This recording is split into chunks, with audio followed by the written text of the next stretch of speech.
शब्द। तुझे भरोसा नहीं ना, तो फिर जा अपने कमरे में जाकर देख। तेरे पलंग के नीचे तुझे तेरी माँ की हड्डियां मिलेंगी। प्रभात दौड़कर अपने कमरे में जाता है और अपने पलंग के नीचे देखता है। वहां पर सचमुच एक कंकाल पड़ा हुआ था और उसके शरीर पर जो कपड़े थे वो प्रभात की माँ के थे। क्या बात है, आज तो आप सुबह से ही बहुत बिजी हैं। ऐसा क्या लिख रहे हैं? बस एक फैमिली की कहानी लिख रहा था। जैसे हमारी फैमिली है ना, तुम, माँ और मैं, लेकिन थोड़े अलग तरीके से, क्योंकि ये कहानी हॉरर है और इसमें जो आदमी है ना, मैंने उसकी बीवी को मार दिया है। मतलब कहानी में ऐसा लिखा है। और जानती हो, उसके बाद जो बीवी है ना, वो एक बुरी आत्मा बन जाती है। क्या बेटा, इस तरह की डरावनी कहानियां क्यों लिखता है तू? जानता है ना, हम जो सोचते हैं, जो लिखते हैं, हमारा दिमाग पूरा दिन वैसा ही होता रहता है। माँ, परेशान होने वाली क्या बात है? राइटर हूँ मैं, मेरा तो काम है कहानियां लिखना। और वैसे भी ये सिर्फ एक कहानी है माँ, कोई सच नहीं है। उसके बाद कुछ दिन बीत जाते हैं। एक रात प्रभात को अपने ऑफिस से लौटने में देरी हो जाती है। रात के लगभग 12 बजे हुए थे। प्रभात जैसे ही अपने घर पहुंचता है, उसने देखा कि उसकी पत्नी दुर्गा डाइनिंग टेबल पर उसका इंतजार कर रही है।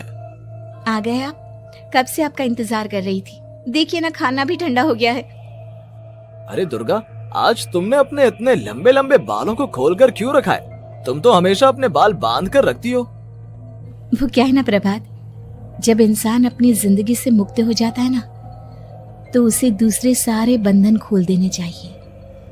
इसलिए मैंने अपने बालों के बंधन भी खोल दिए। ये तुम किस तरह की बातें कर रही हो? तुम ठीक तो हो? मैं बिल्कुल ठीक हूँ प्रभात। अच्छा चलो खाना खाओ। वो क्या है ना दुर्गा, मुझे भूख नहीं है। ऑफिस में कुछ खा लिया था। कोई बात नहीं, मैं तुम्हारे लिए एप्पल काट देती हूँ, एप्पल खा लो। नहीं दुर्गा, मुझे नहीं खाना है, मेरा मन नहीं है यार। तभी अचानक से दुर्गा अपने हाथ में एक बड़ा सा चाकू लेकर प्रभात पर हमला कर देती है। प्रभात अपने आप को बचाने की कोशिश करता है।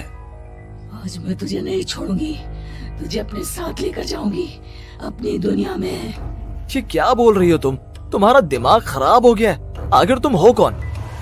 दुर्गा अपनी गर्दन टेढ़ी करते हुए बोलती है। मैं दुर्गा हूँ, तुम्हारी पत्नी। ध्यान से देखो मेरी आंखों में। प्रभात बुरी तरह से डर जाता है और घबराहट में वो चाकू अपनी पत्नी के पेट में मार देता है। उसकी पत्नी की वहीं के वहीं मौत हो जाती है और उसकी चीख की आवाज सुनकर उर्मिला दौड़ते हुए बाहर आती है। ये तूने क्या किया प्रभात? तुमने अपनी पत्नी का खून कर दिया। लेकिन तू तो उसे बहुत प्यार करता था बेटा। तूने बहू को क्यों मार डाला? माँ, ये आपकी बहू नहीं थी, इसके अंदर कोई बुरी आत्मा घुसाई थी।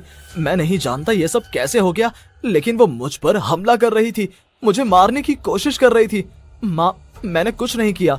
ये तूने क्या कर दिया बेटा? दुर्गा ने मुझे कहा था कि वो तेरी कहानी के उस कैरेक्टर की तरह एक्टिंग करके तुझे डराने की कोशिश करेगी। अरे वो तो तेरे साथ मजाक कर रही थी। हे भगवान, ये क्या हो गया? इसका मतलब दुर्गा। लेकिन माँ, मैंने जो कहानी लिखी थी उसमें भी ऐसा ही हुआ था। उस औरत ने अपने पति के साथ मजाक किया और गलती से उसके पति ने उसके पेट में चाकू मार दिया। मेरी कहानी सच कैसे हो सकती है? माँ, मुझे बहुत डर लग रहा है। अब ये सोच, दुर्गा की लाश का क्या करें हम? अगर गलती से भी ये बात बाहर फैल गई ना, तो तुझे पूरी जिंदगी जेल की सलाखों के पीछे रहना पड़ेगा। एक काम करते हैं माँ, हम घर के पीछे वाले बगीचे में उसकी लाश को दबा देते हैं। अगर कोई पूछेगा तो कह देंगे कि उर्मिला अपने मायके गई और फिर एक दिन हम भी अचानक यहाँ से कहीं दूर चले जाएंगे। कोई नहीं आएगा हमें पूछने, कोई नहीं आएगा माँ, बाद में जो होगा हम देख लेंगे। प्रभात अपनी माँ उर्मिला की मदद से दुर्गा की लाश को अपने घर के बगीचे में गाड़ देता है। कुछ दिन तो ऐसे ही बीत जाते हैं, लेकिन एक दिन अचानक रसोई से आ रही कुछ आवाजें सुनकर प्रभात की नींद खुलती है। प्रभात ने देखा कि वहां पर एक लंबे बालों वाली औरत दूसरी तरफ चेहरा करके खड़ी हुई थी। कौन है?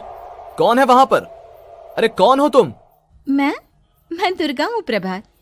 क्या हुआ? मुझसे इस तरह के सवाल क्यों कर रहे हो तुम? तुम दुर्गा नहीं हो सकती। दुर्गा तो प्रभात, मैं तुम्हारी पत्नी हूँ, तुम मुझे कैसे भूल सकते हो? 4 दिन के लिए मायके क्या चली गई, तुम तो मुझे भूल ही गए। अब अगली बार ना मैं कहीं नहीं जाऊंगी।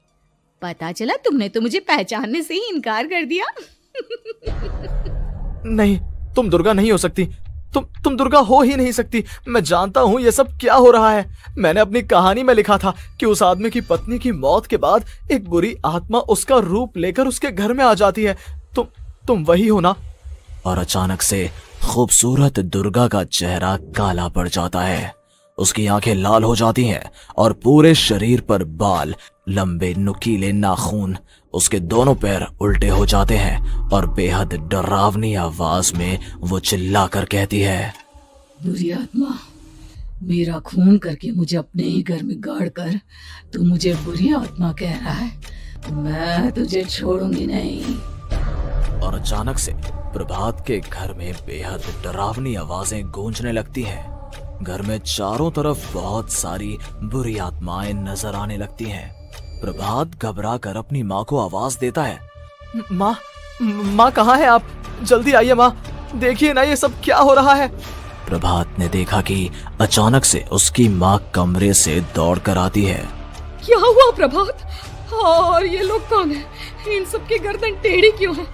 इनके बाल खुले हुए। हाँ प्रभात, ये सब लोग तो मुझे मरे हुए नजर आ रहे हैं। हाँ माँ, ये सब लोग मरे हुए ही हैं और ये ठीक वैसा ही हो रहा है जैसा मेरी कहानी में हुआ था। लेकिन मेरी कहानी के हिसाब से तो आप भी। अचानक से उर्मिला का रूप बदल जाता है। वो भी एक डरावने साए की तरह बन जाती है और बेहद डरावनी आवाज में चिल्ला चिल्ला कर कहती है, मर गई तेरी माँ। जानता है, कल रात जब तू सो रहा था ना, तो मैंने उसके शरीर का सारा खून पी लिया। अब बस हड्डियां बची है उसके शरीर में। नहीं, ऐसा नहीं हो सकता। ऐसा बिल्कुल नहीं हो सकता। मेरी माँ नहीं मर सकती। तुझे भरोसा नहीं ना? तो फिर जा, अपने कमरे में जाकर देख। तेरे पलंग के नीचे तुझे तेरी माँ की हड्डियां मिलेंगी। प्रभात दौड़कर अपने कमरे में जाता है और अपने पलंग के नीचे देखता है। वहां पर सचमुच एक कंकाल पड़ा हुआ था और उसके शरीर पर जो कपड़े थे वो प्रभात की माँ के थे। माँ, अब मुझे कुछ करना पड़ेगा। लेकिन मेरी कहानी में लिखा था कि माँ की मौत मेरे हाथों से होगी, पर माँ तो पहले ही मर चुकी है और वो बुरी आत्मा मुझे भी मार देगी। नहीं, इससे पहले कि वो मुझे कुछ करे, मुझे उसका काम खत्म करना होगा। प्रभात अपने हाथ में बड़ा सा चाकू लेकर उस बुरी आत्मा पर हमला कर देता है जिसने प्रभात की माँ का रूप लिया हुआ था, और अगले ही पल वो नीचे गिर जाती है और उसके शरीर से खून बहने लगता है। ऐसा नहीं हो सकता। एक बुरी आत्मा के शरीर में तो खून होता ही नहीं है। तो क्या सच में मैंने अपनी माँ को मार दिया? लेकिन अभी कुछ देर पहले तो फिर वो कंकाल किसका है? और ये कौन है? मैं पागल हो जाऊंगा। और अपनी माँ की लाश, इसका मैं क्या करूं? लोग पूछेंगे तो मैं क्या जवाब दूंगा? तभी वहां पर दुर्गा का रूप लेकर जो आत्मा थी उसने प्रभात से कहा, गाड़ दे अपनी माँ को ले जाकर उसी जगह जहाँ तूने मेरा खून करके मुझे गाड़ दिया था। जा, चला जा। घबराया हुआ प्रभात पागलों की तरह अपनी माँ की लाश को लेकर बगीचे में गाड़ देता है। प्रभात की हालत पागलों जैसी हो जाती है। वो अपने आप को अपने घर में बंद कर लेता है। कहानी के हिसाब से तो आगे ये हुआ था कि कहानी लिखने वाले ने उन बुरी आत्माओं से डरकर आत्महत्या कर ली थी। तो क्या मैं भी मर जाऊंगा? क्या मैं भी आत्महत्या कर लूंगा? एक काम करता हूँ, मैं अपनी कहानी का अंत बदल देता हूँ। हाँ, ये मैंने पहले क्यों नहीं सोचा। मैं लिख दूंगा कि कहानी को लिखने वाला आत्महत्या नहीं करता, बल्कि कहीं दूर जाकर नए सिरे से अपनी जिंदगी शुरू करता है। यही सोचकर प्रभात ने अपनी लिखी हुई कहानी को बाहर निकाला और उसे पढ़ना शुरू किया। ये देखकर वो हैरान रह गया कि कहानी का क्लाइमैक्स तो किसी ने पहले ही बदल दिया था। ये क्या? इसमें तो लिखा हुआ है कि आखिर में उस लेखक की पत्नी और माँ दोनों बगीचे में जिंदा दफन थे। बुरी आत्माओं ने उनको कैद करके रखा था और वो लेखक अपनी माँ और पत्नी दोनों को जिंदा बाहर निकाल लेता है। लेकिन ये सब लिख किसने दिया? प्रभात दौड़कर बगीचे में जाता है और वहां पर खुदाई करना शुरू कर देता है। प्रभात देखता है कि वहां पर लकड़ी के 2 बड़े संदूक हैं और उनके अंदर से आवाजें आ रही हैं। प्रभात बचा लो मुझे, अगर थोड़ी देर और हो गई तो वो मुझे छोड़ेगी नहीं।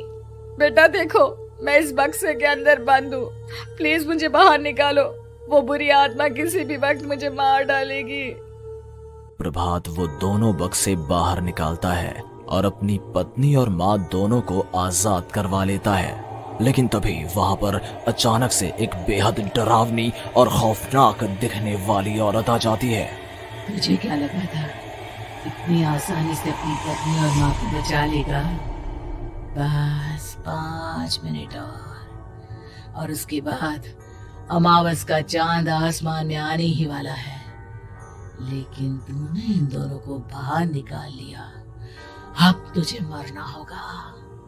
नहीं, मैं जानता हूँ मैं नहीं मरूंगा, और अब आगे क्या करना है ये भी मुझे पता है। प्रभात, ये बहुत खतरनाक है, हमें मार डालेगी प्रभात, चलो यहाँ से। नहीं दुर्गा, अब मुझे अच्छी तरह से पता चल चुका है कि इस बुरी आत्मा से हम कैसे पीछा छुड़वा सकते हैं। और इतना कहकर प्रभात अपने हाथ में पकड़ी हुई सिंदूर की थैली उस बुरी आत्मा के ऊपर उछाल देता है। कुछ ही देर में वो जमीन पर गिरकर राख में बदल जाती है। ये सब क्या हो रहा था बेटा? ये सब तुम्हारी लिखी हुई इस कहानी की वजह से हुआ है ना?